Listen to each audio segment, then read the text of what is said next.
Hi, welcome to the Ambient iPad. Let's make some music. For this jam, I'm going to use a couple of iconic sounds from the Mellotron, the MkII Violins and the MkII Flute. The signal chain is the Mellotron M4000D Mini. Its master mono analog output goes into a Focusrite Scarlett 18i8 interface, which communicates back and forth with my iPad Pro through a USB-C hub that also lets me power the iPad Pro at the same time. Got a question of why I always point that out? Because many USB-C hubs only have one USB-C input, so you can either power or you can use it for data. The hub that I use, I'll have a link in the description. I can send data back and forth and I can power the iPad Pro at the same time. Said that again. So I don't have to worry about the battery life.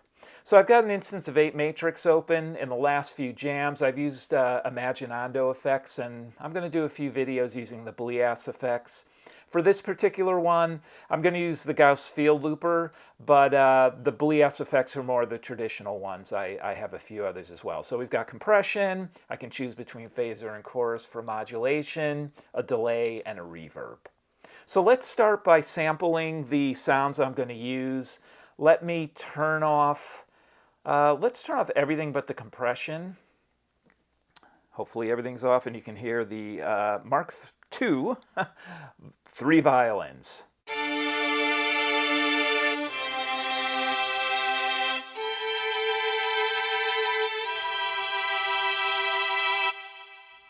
So some delay and reverb still on there. And the flute.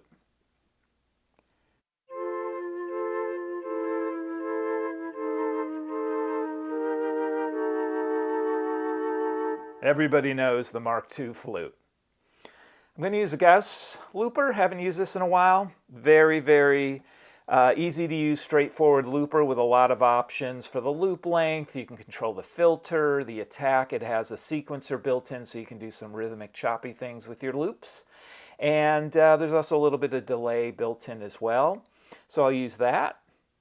And let me turn the Bleass effects on. I want to use the chorus, I want to use the delay, and I want to use the reverb. So the first thing that I'm going to do, I do have spatializer here too, but I don't think I'm going to use that. The first thing I'm going to do here is set up a loop, and I'm going to do that with the violins. So let me set up a short loop here, turn on record. I've got overdub on, so now I can overdub. As the loop goes, it doesn't reset, but will just let me build successive sounds on that. So let me just do a little of this so you can hear what I mean.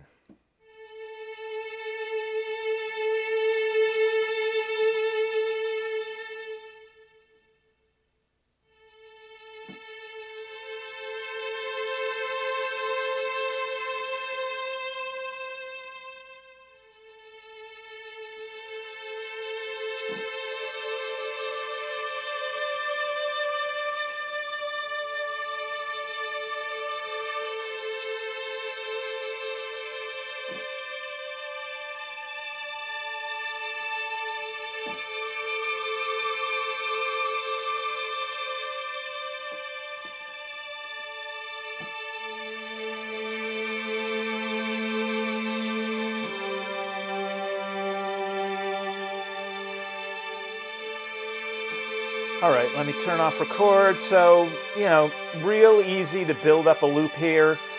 A lot of things I've done in the past is for each successive pass, I'll change the effects, but just for demonstration's sake, I just kept everything going here.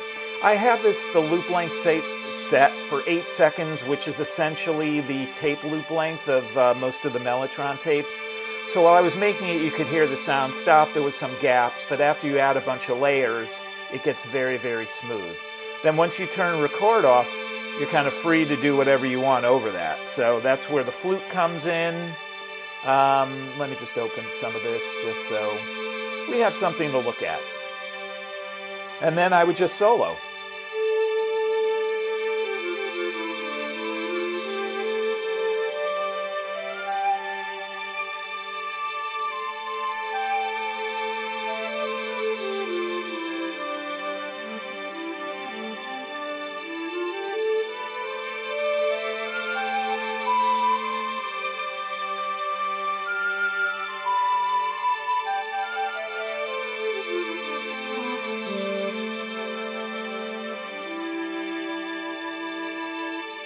Like I said, pretty straightforward. All right, let me just demonstrate a few of the other things you can do with the Bleass, with the Bram Bos. This is Bram Bos, right? Yes, Gauss is a Bram Bos app. Let me demonstrate the sequencer. Now the sequencer is tied to the tempo, the master tempo of 8 matrix, so this may sound a little slower than I would normally do, but no, that's not bad. And if you've watched any of my videos in the past, I would, often have drums behind the sequencer here. And then you can get the delay going.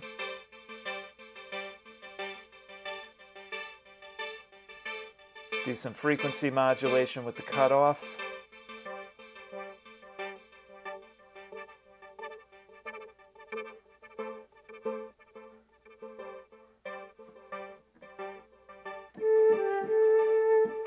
A little loud there. Let me just turn that all the way back up.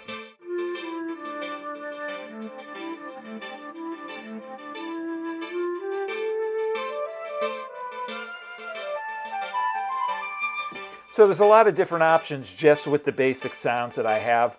I think for the jam, I'm not going to do the sequencer. Let me turn that off.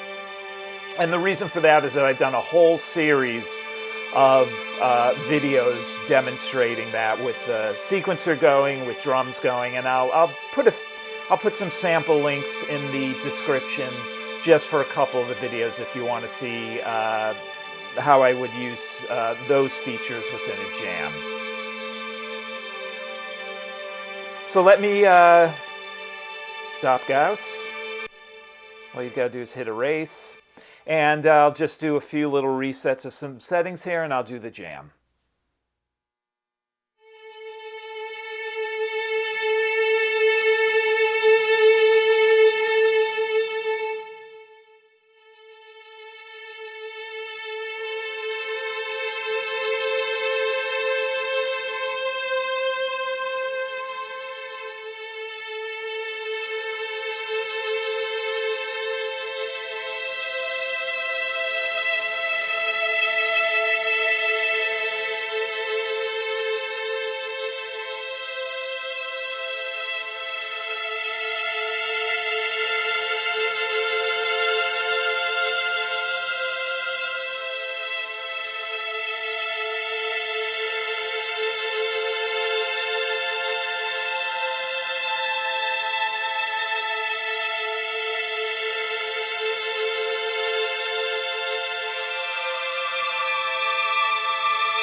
While the classic sounds of the Mellotron can often be overused, they are fun to do a jam with now and then. And I mean, they do exemplify what people think about when they think about a Mellotron. And in this case, the MkII violins and the flute can't really get more classic than that. And after using Imaginando effects for a number of jams, I have a collection here of some Bleass effects. This isn't all of them, and I'll bring some more in for other jams, but this was just straightforward. Some chorus, compression, delay, and reverb.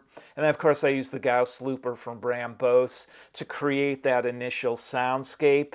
And I didn't really use all the capabilities of Gauss either. I have in previous videos, and I'll link to a couple of those below, such as the sequencer and the filter and the envelope. So there is a lot more you can do. And even if you just use it in a straight ahead manner like I did, but use different sounds for each successive overdub or different effects, you can get a really, really big, deep, expansive soundscape. But I really just wanted to highlight for this jam those two iconic sounds from the Mellotron.